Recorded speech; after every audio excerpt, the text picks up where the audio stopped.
Y ahora sí. Bueno, vamos a hacer otra vez lo que es la parte de estabilidad del universo. Ya.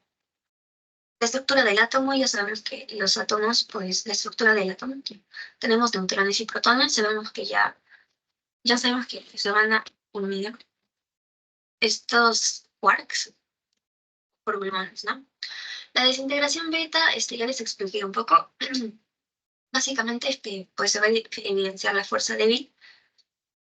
Y bueno, ya les explicaré esa parte, ¿no? Disculpa, la Sí. PPT nos está mostrando.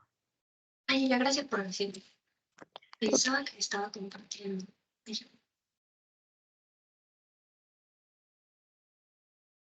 ¿Me confirma? Sí, que se llega a ver, ¿ok? Ahora sí se ve.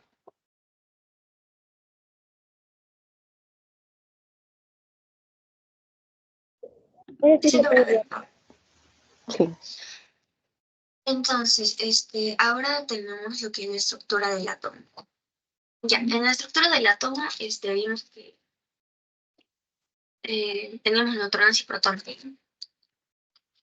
Y estos estaban unidos, bueno, dentro tenían quarks, y estos quarks estaban unidos por gluones.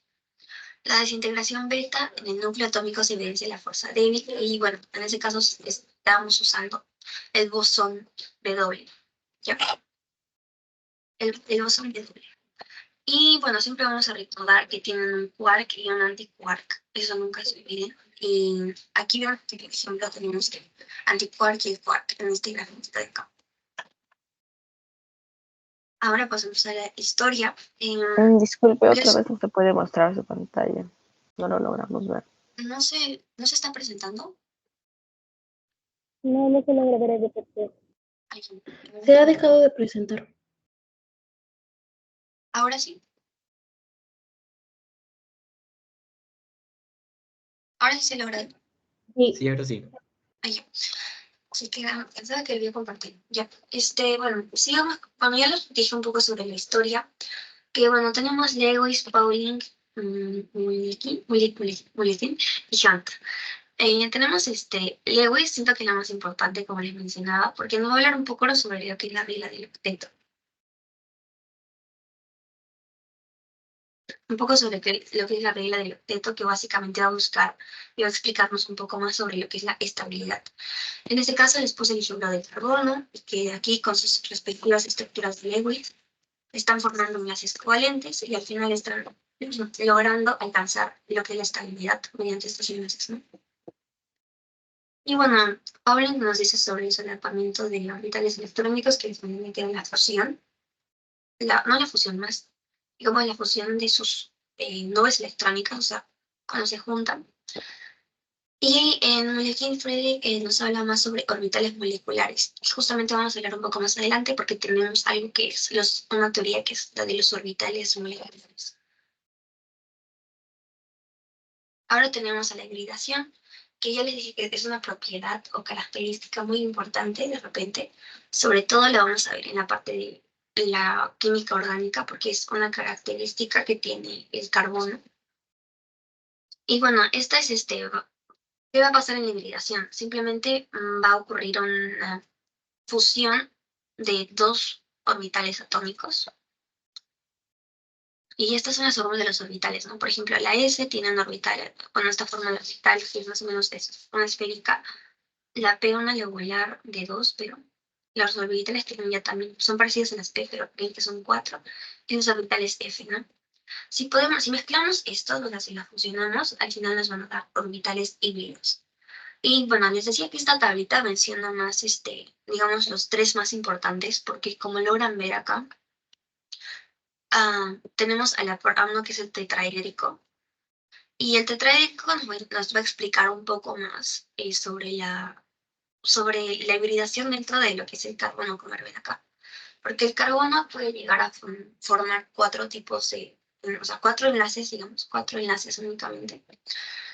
Y que van a tener esta forma tetraédrica, ¿no? O sea, van a ubicarse en estas formas tetraédricas, siendo con el átomo que se una, cualquier átomo con el que se une el carbono, ¿no? Y aquí también es importante de repente que se aprendan, digamos, cuántos orbitales van a formarme lineal o cuántos orbitales van a formar la triangular plana. Y así. Y estos tres creo son los más importantes. Ahora, la resonancia les mencionaba que pues tiene que ver mucho, lo podemos interpretar como la deslocación de electrones de una molécula para conseguir estabilidad de la misma. Aquí tiene que ver también importante lo que es la electronegatividad, porque las estructuras resonantes con cargas negativas, que son átomos más electronegativos, van a ser más estables, ¿ok? Con cargas negativas en átomos más electronegativos van a ser más estables, cosa que no va a ocurrir con los que van a tener cargas positivas en átomos electronegativos, ¿ok? Ahora, la valencia y el estado de oxidación, también son conceptos totalmente diferentes, se parecen un poco, cosa que puede llegar a confundir. Y es en eso que les decía que la valencia pues va a significar o va a ser el número de electrones que va a tener un átomo en su último nivel de energía. Aquí, por ejemplo, les puse un grafiquito, es un dibujo del átomo de cobre y vemos que su última valencia es esta. Su capa de valencia es esta, la última, en la que vamos a encontrar justo el electrón de valencia. Ahora, el número de oxidación lo podríamos hallar simplemente poniendo aquí, o como una ecuación. Sabemos que el hidrógeno va a tener de número de oxidación más 1 y el oxígeno de número de oxidación más 2. En este caso no vamos a saber, digamos, el azufre. Entonces, ¿cómo lo vamos a hallar? Vamos a multiplicar el 2 de aquí, que nos va a indicar cuántos átomos cuántos átomos de hidrógeno hay en esta molécula. Multiplicamos por 1, nos van a dar 2, y aquí tenemos 4 moléculas de oxígeno. Multiplicamos por 2 y nos va a dar menos 8. La parte de aquí arriba es lo que nos tiene que dar 0. Entonces, no sabemos el número de oxidación del azufre. Entonces, si vemos que nos tiene que dar 0, el número de oxidación del azufre en todo caso sería 6. ¿Okay? Ahora, el estado de oxidación. Sí, de oxidación. Ya. Nos va a indicar lo que es un grado de oxidación, o sea, nos va a indicar el grado de oxidación que va a tener el átomo. La oxidación básicamente se puede interpretar como la pérdida de electrones. Aquí en este grafiquito, aquí podemos ver que es cuando va a perder un átomo el electrón. La reducción va a ser cuando va a ganar el electrón, pero por el momento nos concentramos en la oxidación. Vemos que este átomo está dando un electrón a este otro átomo, se le está dando. Entonces está perdiendo ese electrón. A eso se le llamaría como oxidación. Ahora, esto, por ejemplo, lo podemos ver un poco más en enlaces iónicos, también es como para que lo entiendan un poco más. Y, por ejemplo, tenemos el sodio y el cloro. El sodio va a ser una carga positiva, o sea, vamos a interpretarla como carga positiva, y en este caso el cloro como carga negativa. Entonces, obviamente uno va a perder y otro va a ganar, y es así como donde colocamos estos símbolos, ¿no? Y bueno, es bastante simple la parte de oxidación. Ahora, para interpretarlo un poco más fácil, la valencia simplemente como que la vamos a interpretar como un número. Un número. En cambio, el estado de oxidación ya va a tener, como ven acá, los símbolos, que nos van a indicar justamente si estamos perdiendo un electrón o si estamos ganando un electrón. ¿Okay? Y de repente algo curioso es que pues el más va a significar pérdida y el menos va a significar como que ganancia. ¿Okay? En este caso, por ejemplo, el cloro estaría pues perdiendo un electrón y el cloro estaría ganándolo. Ahora, también tenemos estos conceptos importantes que les mencionaba, la electronegatividad y la energía de ionización, ¿no? La energía de ionización va a ser, por ejemplo, aquí la define como la energía mínima necesaria para asentar un electrón en su estado fundamental de un átomo en estado gaseoso. Ya. Y bueno, la electronegatividad ya también va a ser una capacidad que va a tener el átomo para poder atraer electrones de otros átomos para formar un enlace químico, ¿no? Ahora, dos átomos con electronegatividades muy diferentes van a llegar a darnos lo que es el enlace iónico. Ahora, en la tablita tienen esta tabla en su PPT, pero es importante también que sepan, ¿no? De que, o sea, desde dónde hasta dónde va a llegar a ocurrir lo que es la energía de ionización. Por ejemplo, en este caso, el sodio tendría menor energía de ionización que, por ejemplo, el cloro. ¿Ok? O incluso también que el yodo en este caso. Ahora, lo mismo aplica para la electronegatividad. Aquí también puse esta flechita de la electronegatividad, porque sigue la misma secuencia, ¿no? O sea, el yodo es menos electronegativo que el cloro, porque el cloro, ven que está de este lado. De aquí a aquí aumenta. De aquí aumenta, ¿no? Y bueno, de acá a acá va disminuyendo. O mejor, se va aumentando. Va a disminuir, mejor dicho. Y es una forma en la que podemos ver, ¿no? De esta parte de la electronegatividad. Ahora, aquí también tenemos esta tablita que llegué a ver en sus PPTs, que también lo vi un poco importante, porque nos va a indicar justamente los tipos de enlaces que van a poder llegar a formar. Y aquí tendríamos, por ejemplo, la energía de ionización, que, por ejemplo, si la energía de ionización es baja, en este caso vamos a tomar a ver otro ejemplo. En este caso, si la energía de ionización va a ser baja, por ejemplo, pongamos el ejemplo del litio, ¿ok? Va a ser baja, van a ver que aquí va a disminuir. Ya, mejor pongamos ejemplo de rudio. Creo que es más bajo que el litio. Va a ser baja, pues va a perder y dar electrones, o sea, va a perder electrones, o sea, se va a oxidar. Y aquí es cuando va a llegar a formar enlaces iónicos. Ok, entonces, por ejemplo, aquí es el sodio, el que también puede llegar a formar enlaces iónicos, porque tiene una energía de ionización baja. ¿Y cómo pueden saber esto? Bueno, aquí ya ven esta tablita, sería bueno que se la aprendan muy bien, de dónde a dónde va a aumentar, y de dónde a dónde va a disminuir, y de dónde a dónde va a aumentar otra vez, si ven otra vez, ¿no?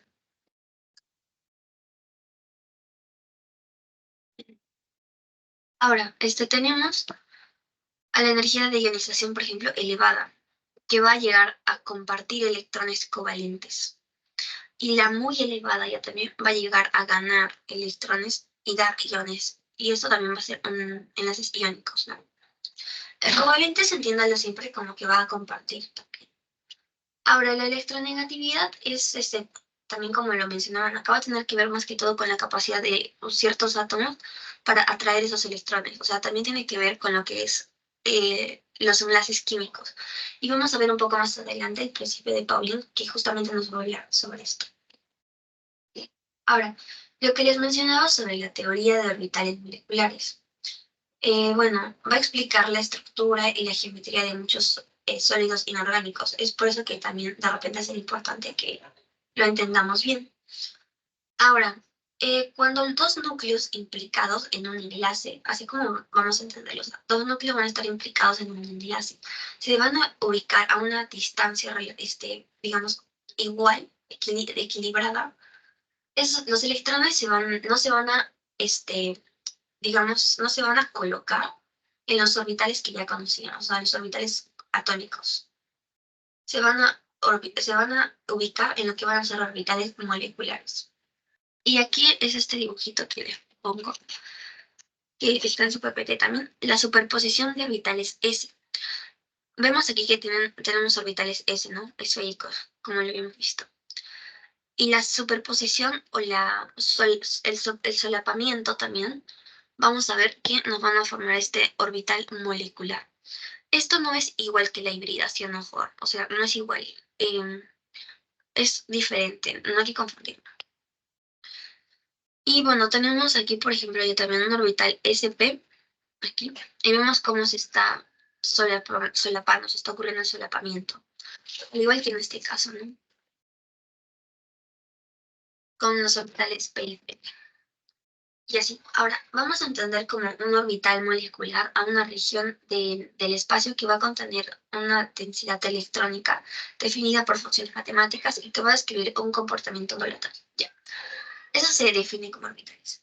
Pero vamos a ver que tenemos, digamos, como dos clases de orbitales que van a ser los orbitales moleculares enlazantes y los orbitales moleculares antienlazantes.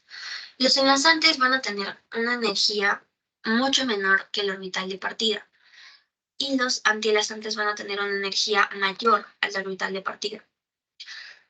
Van a tener una interferencia constructiva los orbitales enlazantes y los orbitales antienlazantes una interferencia deconstructiva. Pero creo que lo más importante es que van a generar, los orbitales moleculares enlazantes van a generar un enlace químico. Estos son los que van a estar implicados en el enlace químico. En cambio, el orbital molecular antienlazante va a tener una densidad tan baja que pues no va a intervenir. Y en estos orbitales antienlazantes van a ubicarse los electrones que no van a formar parte de lo que va a ser la interacción, ¿no? El enlace químico. ¿Okay? Y ahora vamos con lo que es la teoría de bandas, que también es una de las teorías importantes. En su teoría también hay una que mencionan teoría de valencias, pero creo que esa es un poco más simple de que la comprendan, ¿no? La teoría de valencias más tiene que ver con cómo también van a ser los enlaces, ¿no? Ahora, la teoría de bandas. Primero, es también importante que sepamos qué es una banda de energía. Y esta también va a ser una región en el espacio que va a contener una densidad electrónica y que pues ya también va a describir el comportamiento ondulatorio. Bandas, ¿ya? Entonces, describe la estructura electrónica de un sólido como estructura de bandas electrónicas o como una estructura de bandas de energía. Bueno, para entenderlo un poco más simple, vamos a ver que vamos a tener una banda de conducción y una banda de valencia. Y aquí lo menciona, las bandas de energía de un sólido cristalino son como los niveles electrónicos y se representan de la misma manera mediante las letras S, P, D y F. Esta teoría de las bandas nos va a ayudar mucho más a describir la estructura electrónica y lo que va a ser la conducción de energía, ¿ok? La conducción eléctrica. Entonces, aquí, por ejemplo, nos ponen ejemplos de lo que podría ser, por ejemplo, un aislante, un conductor y un semiconductor y un conductor. ¿Sí? Ahora, tenemos estos dos que les mencionaba, bandas de conducción y bandas de valencia.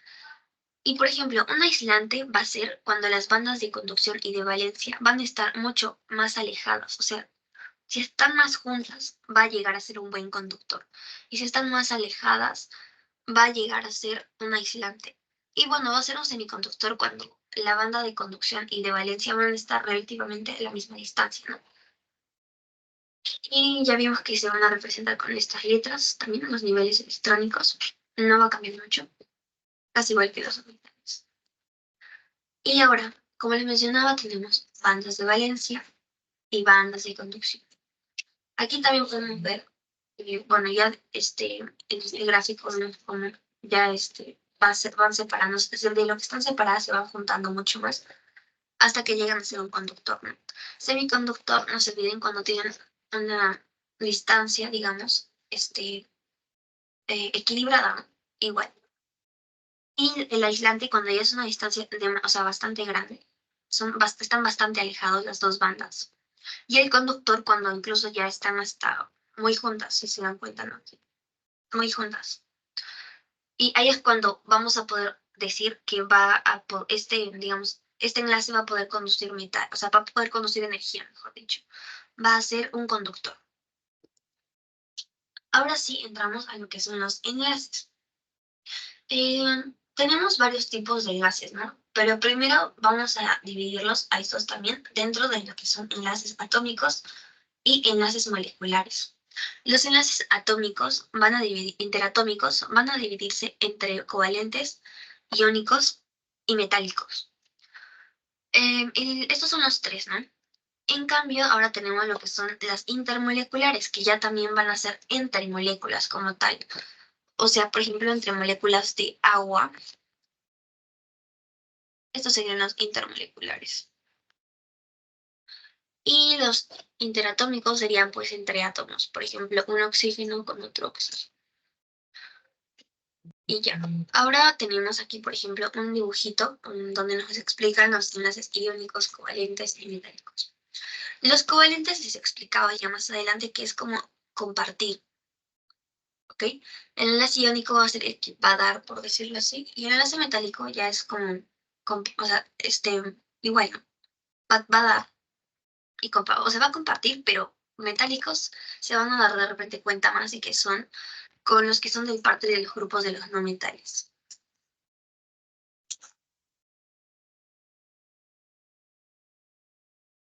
Ahora, les mencionaba la escala de Pauling, que eso tiene que ver un poco con la electronegatividad, porque esto nos va a indicar qué tipo de enlace va a llegar a tener. El enlace covalente también se va a dividir en polar y no polar. ¿Okay?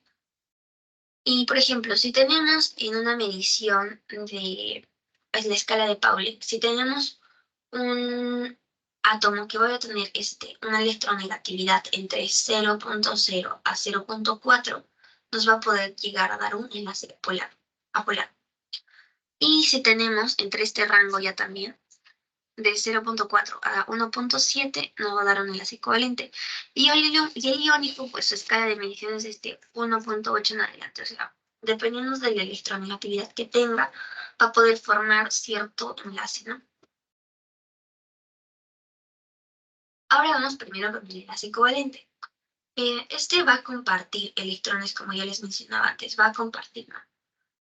Y los compuestos van a llegar a ser sólidos, líquidos o incluso gaseosos. Y bueno, una característica importante es que no va a conducir la electricidad en estado sólido o líquido.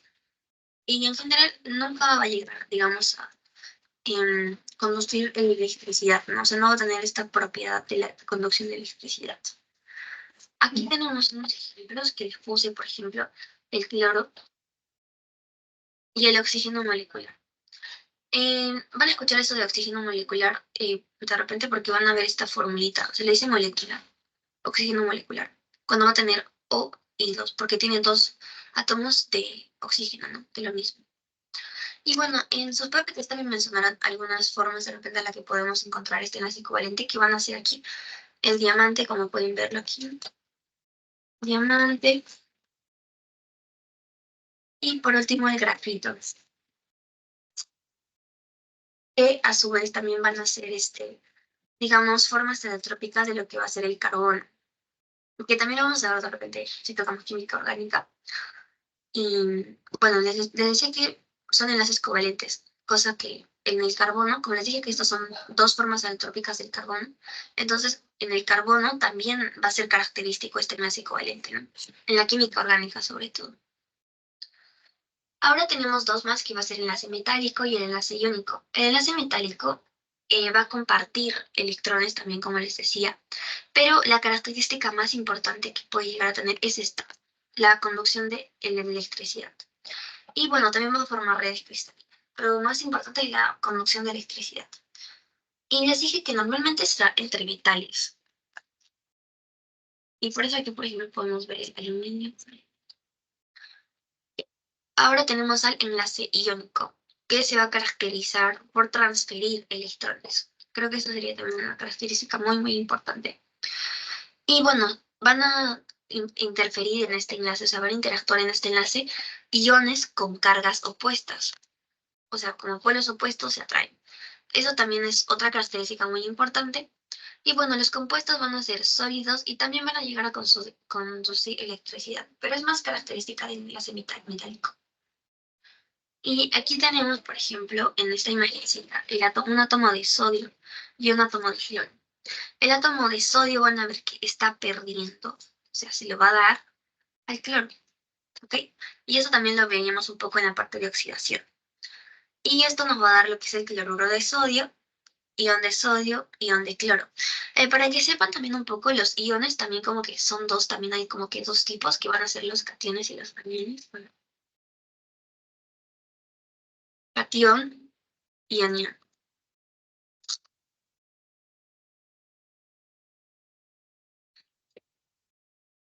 Ya, y van a ser estos dos, ¿no? Cationes y aniones.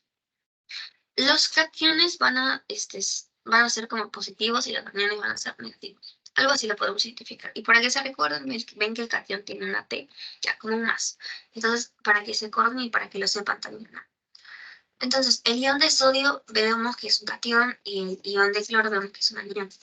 Y aquí se va a formar lo que va a ser el enlace iónico, porque vemos que el sodio le está dando al cloro, pero a su misma vez está perdiendo o sea, está perdiendo y el cloro está ganando.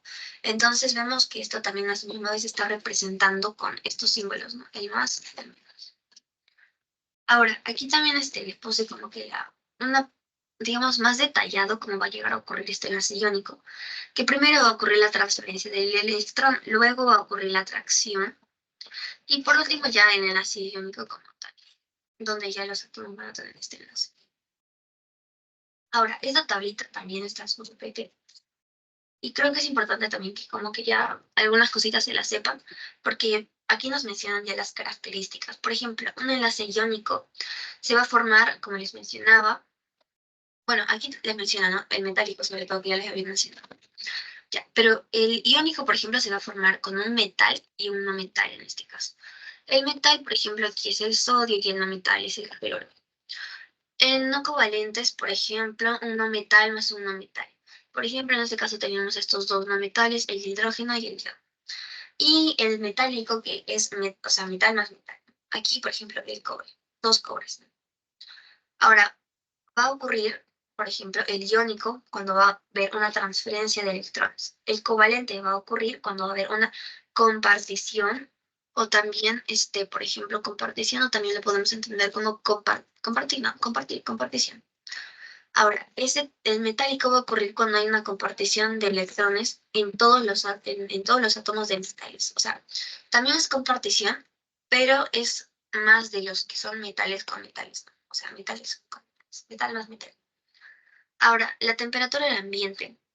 Los iónicos mencionábamos de que una característica también importante que van a tener, van a ser que son sólidos, cristalinos y quebradizos. O sea, van a formar estructuras cristalinas. Ahora, los covalentes van a formar, como ya les mencionaba, van a estar en tres estados, ¿no? En la temperatura del ambiente, en sólido, líquido y gaseoso. Y bueno, en aquí todos son sólidos, a excepción del mercurio, siempre. El mercurio ya lo deben haber visto incluso en un termómetro, es líquido. Y la solubilidad en agua, eso también es algo importante, ¿no? La solubilidad del iónico sí va a ocurrir. ¿Por qué? Porque si vemos esta molécula, es muy conocida porque la vamos a utilizar. Si la disolvemos en agua, se va a conocer como el cloruro de sodio, ¿no? O sea, lo que se utiliza para poner vías, ¿no? Y todo, ¿no? Entonces, es algo que ya conocemos y vemos que es líquido, o sea, está disuelto. Está disuelto y si no me equivoco es a un 0,9% en ese caso, ¿no? En esta solución de cloro más agua, ¿no? Que es al final una solución salina o cloruro de sodio, como lo conocen, ¿no? Pero es solución salina. Ahora, el covalente ya también tiene una poca solubilidad y los metálicos no van a tener esta propiedad de la solubilidad, no se van a solubilizar en agua. Ahora, la conducción eléctrica también es una característica importante, sobre todo de los metálicos, que sí va a ocurrir. En los covalentes, muy poco. Y bueno, en los iónicos, los sólidos no van a conducir electricidad, pero los fundidos o disueltos en agua sí van a poder llegar a conducir electricidad. Y bueno, por último tenemos los puntos de ebullición y puntos de fusión. El punto de fusión y ebullición en los iónicos va a ser alto, en los covalentes va a ser bajo y en los metálicos va a ser muy alto, ¿no? Ahora, entre fuerzas intermoleculares, aquí, ya, aquí vimos que teníamos, por ejemplo, a las fuerzas de Van der Waals, ion dipolo, puentes de hidrógeno y puentes de sulfuro. Entre los más importantes que siento que tienen, y les mencionan también, van a ser las fuerzas de Van der Waals y las de puentes de hidrógeno. Las puentes de sulfuro de repente también, pero van a ver que es súper fácil, es más que todo entre sulfuros, pero más les hablan de los puentes de hidrógeno y fuerzas de Van der Waals, porque estas van a estar más por ejemplo, en proteínas y también en la molécula del agua, que es muy importante también que sepan más o menos ya la estructura de la molécula del agua, porque el siguiente ciclo van a aprender ya más sobre sus propiedades y cómo es que la molécula del agua es importante en nuestro cuerpo, ¿no? Ahora, los puentes de hidrógeno son interacciones intermoleculares especiales que van a ocurrir entre átomos de hidrógeno, como aquí mismo lo menciona. Por eso son puentes de hidrógeno. Y bueno, a pesar de que estos van a ser débiles, no significa que no o sea, van a ser débiles, ¿no? Pero también son un poco resistentes. Obviamente se pueden llegar a romper, ¿no? Pero lo más característico sería que estos nos van a dar, o van a darle a la molécula o al compuesto algunas características muy significativas, ¿no? Como aquí menciona, propiedades físicas y químicas, ¿no? A la sustancia, como es el caso del agua, como les digo. En biología lo van a ver un poco más, como les digo, el siguiente ciclo, cómo es que va a llegar a funcionar mucho estos puentes de hidrógeno, pero yo les voy adelantando un poco que, bueno, como ven, aquí vemos los puentes de hidrógeno, y estos son los enlaces covalentes, ya lo van a ver más adelante. Pero en las moléculas del agua es muy característico también esto que es el puente de hidrógeno, que van a ser entre moléculas, no se olviden. Y también un ejemplo importante que les ponen en su PPT es que también se encuentran en las proteínas de estructura terciaria. ¿Ok? Es importante, ¿no? En estructura terciaria. Acá, por ejemplo, no lo tengo muy detallado, pero en su PPT tienen una imagen en la que está muy detallada qué enlaces están ocurriendo en cada parte, ¿no? Y sobre todo en la estructura terciaria, no se olviden que están también los puentes de hidrógeno, porque en sí de las proteínas, digamos que su enlace característico es el enlace peptídico, ¿no? Ahora, las fuerzas de Van der Waals. Las fuerzas de Van der Waals también las vamos a poder ver creo que también en la cuarta ya estructura de proteica. Y bueno, estas van a ser fuerzas de atracción y estabilización molecular también porque buscan estar estables nuevamente, aunque no van a ser tan fuertes como la de los enlaces químicos, van a ayudar a que las moléculas se mantengan juntas. Sobre todo creo que las puentes de hidrógeno y las fuerzas nos van a ayudar más o van a ayudar más a las proteínas a que justamente tengan o puedan tener estas estructuras, ¿no? O sea, estén compactas, porque si llegaron a ver, hay diferentes estructuras de proteínas lineales, las secundarias, las terciarias y las cuaternarias. Las terciarias y cuaternarias, digamos que son las más compactas de las lineales, ¿no? Y justamente esto nos van a ayudar a que estas se mantengan unidas, ¿no? Y por último, les puse las interacciones hidrofóbicas, que hidrofóbicas, como ya lo entendemos, o sea, hidrofóbicas, o sea, miedo como que al agua, por decirlo así. Y estas interacciones hidrofóbicas, pues las moléculas no polares, o también van a conocerlas como hidrófobas. Es importante que ya lo conozcan como hidrófobas o hidrófobas, ¿sí? Porque más lo van a entender así el siguiente ciclo. Se refuerzan para agruparse en agregados, lo cual minimiza su exposición a las moléculas de agua circundantes. O sea, es como que las moléculas hidrofóbicas se van a compactar tanto, se van a juntar tanto, para justamente evitar unirse con moléculas de agua, porque justamente es lo que hacen, no le tienen miedo al agua, por eso es que no forman enlaces con el agua. Y aquí, por ejemplo, vemos puentes de hidrógeno. Estas son moléculas de agua, son moléculas de agua. Y esta va a ser, digamos, las moléculas hidrófobas, ¿no?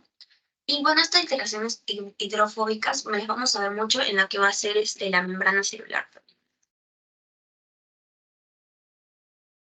Porque más adelante van a ver, bueno, en el siguiente ciclo van a ver que la membrana celular es bastante selectiva y tiene características importantes como la permeabilidad, ¿no? Y bueno, eso es todo creo por esta clase, bueno, por esta sesión. Vamos a ir con el pretest, ¿ok?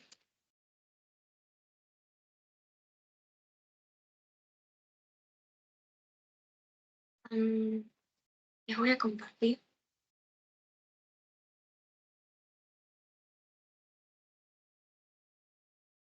Me van a confirmar si es que se logra ver el pretest, ¿ok? Vamos a resolver el pretest de esta sesión. Sí.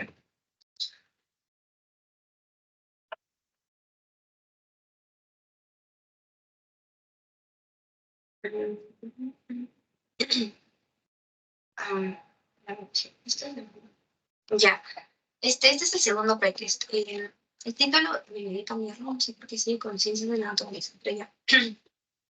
Este es el segundo pretexto. Bueno, debería ser estabilidad en el universo. Y ya. La primera pregunta era qué elemento era más electronegativo. En este caso podemos volver a nuestra tablita aquí.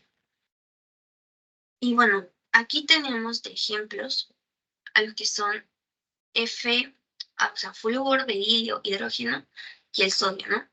Y si vemos, les dije que más o menos la electronegatividad tiene que ver mucho con, o sea, sí, Danae, tiene la misma secuencia. Danae, Sí, disculpa. sí. ¿El pretest lo mandaste para verlo nosotros? Ah, sí, de la segunda sesión no se los envié. Creo que no, chicos, cierto. Bueno, se lo voy a pasar ahorita, ¿ok? Y les voy a dar 5 minutos para que lo resuelvan, ¿ya? Ok, gracias. Ok. Espérenme un rato. Voy a dejar de compartir. Tu micrófono está apagado. Ay, se apagó. Ya, ya. Les voy a dar un rato para que lo resuelvan. Ahorita se los paso. Mira, estoy pretest. Sí. Gracias por hacerme informar. Me he olvidado. Pensaba que les había pasado solo el post-test. Ajá. Ya me acuerdo. Mm,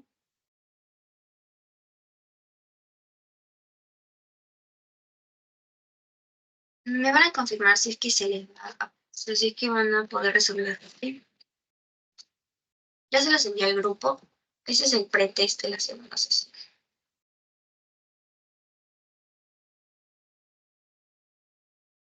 A ver si lo pueden resolver, me avisan, ¿ok? Les voy a dar 5 minutos. Sí se puede. Ya, gracias. Les doy 5 minutos, lo terminan y hacemos rapidísimo el pretest, ya. Ya la resolución.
Disculpa, tu audio está apagado. Sí, les dejé 5 minutos y justo acaban de terminar los 5 minutos para que resuelvan el pretexto. Y ya vamos a empezar a resolverlo. Ya, todos terminaron, ¿no? Voy a iniciar ahora sí a resolver el pretexto. Voy a compartir la pantalla. Me confirman si se logra ver, ¿ok? Sí se ve. Gracias. Vamos a tener la primera pregunta que pues dice qué elemento es más electronegativo. Y si veíamos en la tablita que teníamos acá, veamos cómo es que la electronegatividad de dónde a dónde aumenta y de dónde a dónde va disminuyendo. Y en este caso también, como para que sepan, el flúor va a ser el elemento más electronegativo dentro de la tabla periódica. Entonces sería en este caso el flúor. Ahora, si juntamos un orbital y un orbital S y dos orbitales P, ¿qué nos da, no? En hibridación vimos que tenemos tres principales,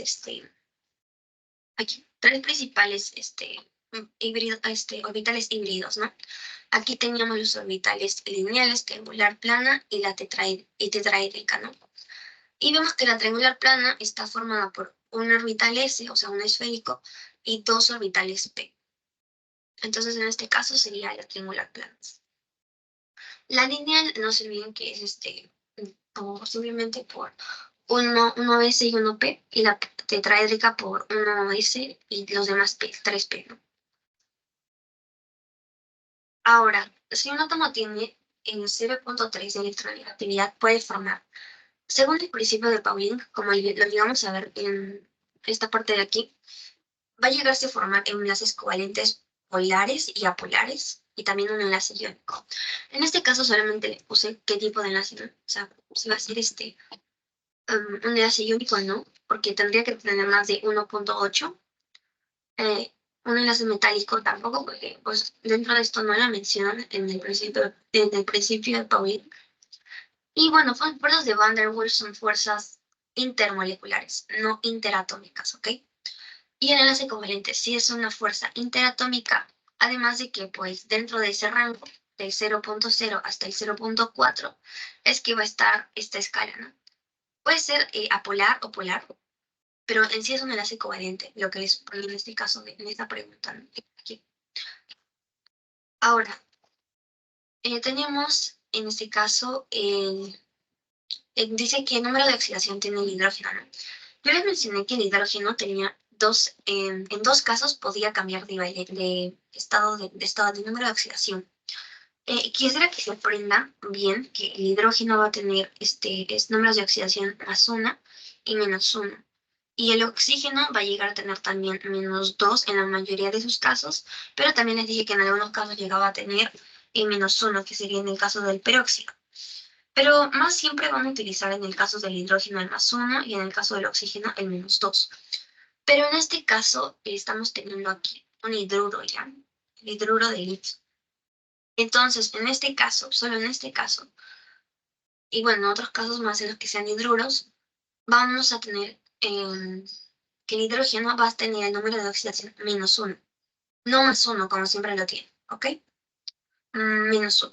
Y bueno, si queremos hallar, por ejemplo, el número de oxidación del litio en este caso, ¿alguien me podría decir de repente el número de oxidación del litio en este caso? Porque ya les enseñé ayer cómo podrían de repente el número de oxidación. De repente alguien se anima a participar. ¿Cuál sería el número de oxidación de litio? En este caso. +1. Ajá, muy bien. Sería +1. Y bueno, bastante simple, la verdad. Pero como les digo, apréndanse en qué caso va a funcionar, sobre todo del hidrógeno. Del oxígeno la mayoría de veces lo van a utilizar con el -2, la verdad.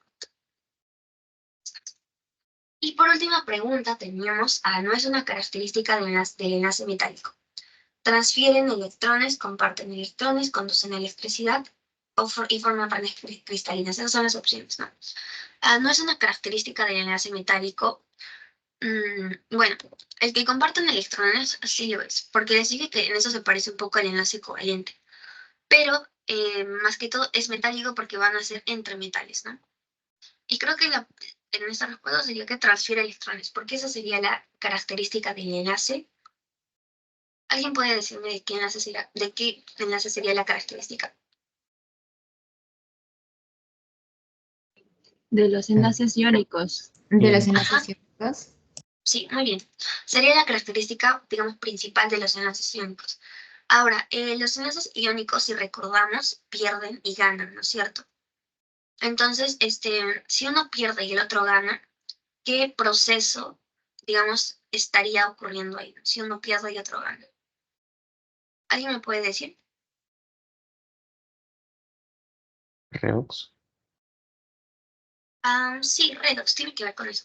Pero lo que ocurre es la oxidación, ¿no? Porque está perdiendo electrones, está transfiriendo electrones, pero está bien.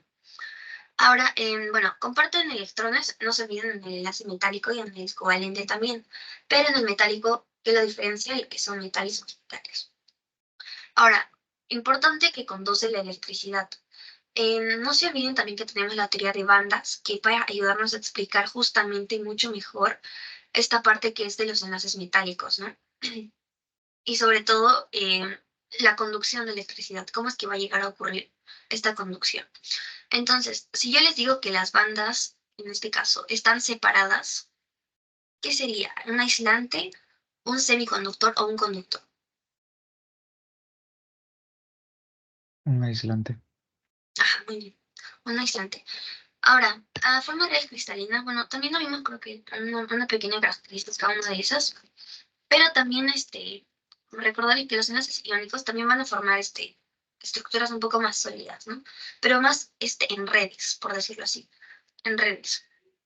Porque si vemos la estructura, por ejemplo, molecular, por decirlo así, de cloruro de sodio, van a ver que son como unos, o sea, como medias cuboides entrelazados, ¿no? O sea, una estructura así, ¿no?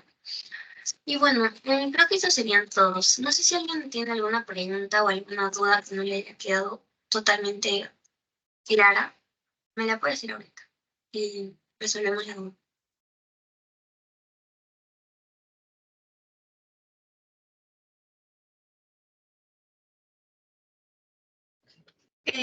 ¿Podrías, por favor, volver a explicar a cómo hallar el número de oxidación? Ay, ok. El número de oxidación, si lo vuelvo a explicar. Vamos a revisar el PPT. Ya, y volvemos a esta parte de acá. Bueno, yo les estaba poniendo con el ejemplo de aquí, ¿no? Con el ejemplo del ácido sulfúrico. Ya. En este caso les dije que el número de oxidación del hidrógeno va a ser +1, porque el único caso en el que va a ser -1 va a ser en los hidruros, ¿no? No se olviden eso. Ahora, el número de oxidación en el oxígeno, aquí va a ser -2. Aquí va a ser -2. Ok, -2. Y bueno, digamos que no sabemos el número de oxidación del sulfuro, que es ese de acá, ¿no? No sabemos. Entonces, ¿cómo podemos hallar justamente este número de oxidación del sulfuro? Vemos que hidrógeno tiene 2 átomos, ¿no? Y si lo que vamos a hacer va a ser multiplicar con su número de oxidación. 2 por 1 va a darnos +2. Y lo mismo hacemos con el caso del oxígeno. 4, este es el número. Nunca se olviden de multiplicar porque eso es importante. Entonces, aquí lo multiplicamos 4 por -2. María Fernanda, te escucho. Así, de acuerdo a ese tema, ¿cómo sé que tal vale +1 y el otro vale -2? Eso no me queda muy Ellos claro. dicen, o sea, si vale +1 y se vale -1. ¿A eso te refieres? Sí, o sea, ¿cómo la H vale +1 Ah, y ya. el Porque, oxígeno vale? miren, les decía que son hidruros. Los hidruros, digamos que son como, bueno, son como ácidos, por decirlo así. O sea, es un tipo de compuesto, porque así como el peróxido, este es un ácido, por ejemplo. Entonces, en este caso de los hidruros, se van a dar cuenta más que todo porque tienen, o sea, están, digamos, con lo que son metales. O sea, en este caso que les puse, por ejemplo, en el anterior, el litio con el hidrógeno, si se van a la tabla, En su tabla van a darse cuenta que el litio es un no metal, está en la parte de los no metales. Entonces ahí es cuando el litio, bueno, mejor dicho, con el hidrógeno, va a jugar con este número de valencia, ¿no? Más que todo es con que se den cuenta de que es un metal, ¿no? ¿Ok? No, pues es todo. Espero que haya resuelto tu... Pero en este caso, si les dan cuenta, el sulfuro no es un metal, o el azufre, mejor dicho, no es un metal. Entonces, por eso es que está utilizando el número de valencia más 1. Acá. Espero ahora sí esté un poco más claro. Y bueno, siguiendo con esta parte de aquí, ya, les decía, ¿no? Que habíamos ya multiplicado menos 2 por 4. Ahora, vamos a poner como X, que va a ser el número de oxidación. X va a ser el número de oxidación del sulfuro. Y no sabemos cuánto es. Entonces, siempre les dije que todo esto va a ser igual a 0. Siempre, igual a 0. Por lo que, si por ejemplo operamos, ya hacemos una simple ecuación de ella. Entonces, aquí tenemos, por ejemplo, X va a ser igual a menos 6 va a ser igual a 0. Básicamente va a ser así, porque si sumamos, si operamos más 2 con menos 8, pues nos va a dar menos 6, ¿no? Entonces, si hacemos esto, cambiamos de posición, al final esto va a ser, si cambiamos al otro lado con matemáticas, X va a ser igual a más 6. Entonces, X va a ser igual a más 6, por lo que este va a ser el más 6, va a ser el número de oxidación de las azufre en este compuesto, ¿no? Y así es como pueden llegar a hallar diferentes números de oxidación en los compuestos que les vengan. Pero siempre van a darse cuenta que pues si están acompañados con hidrógeno o con oxígeno, se les va a hacer fácil. La verdad, siempre, la mayoría de veces va a venir así. Ah, y una cosa importante que me olvidaba, es que, por ejemplo, cuando llegamos a la parte de reacciones y que llegamos a hacer, aquí tenemos números de oxidaciones porque son compuestos. Pero pónganse que de repente les viene, lo borro todo, y para que lo entiendan mejor, lo voy a borrar todo. Pónganse que les vaya a venir algo así. Esto es litio, ¿ok? Litio. Y de repente, sí. Y por último, así, ya. ¿Alguien me podría decir qué número de oxidación tendrían en este caso? De repente alguien se anima a participar.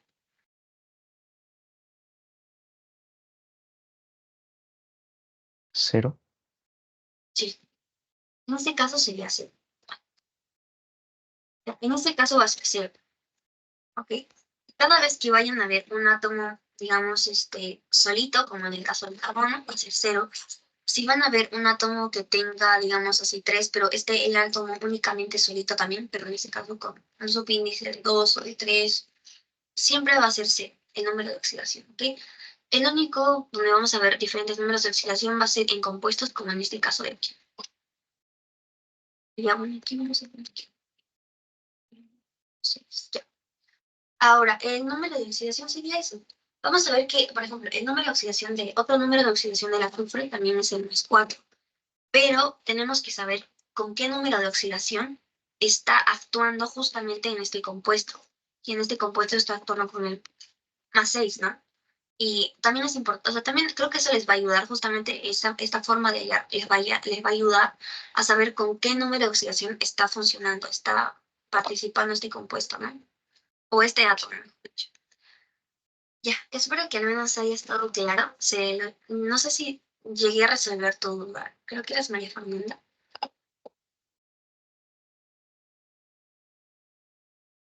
Espero haya resuelto tu duda.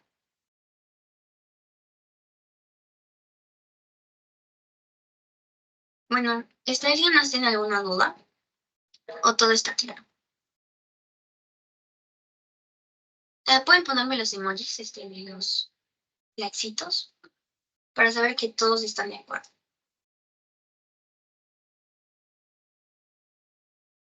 Ok, chicos. Creo que sí todos entendieron. Bueno, eso es todo voy a terminar la grabación. Voy a terminar la grabación. Y le voy a pasar en un momento también el pretest ya. El post-test, mejor dicho. El post-test. Y bueno, ya, eso es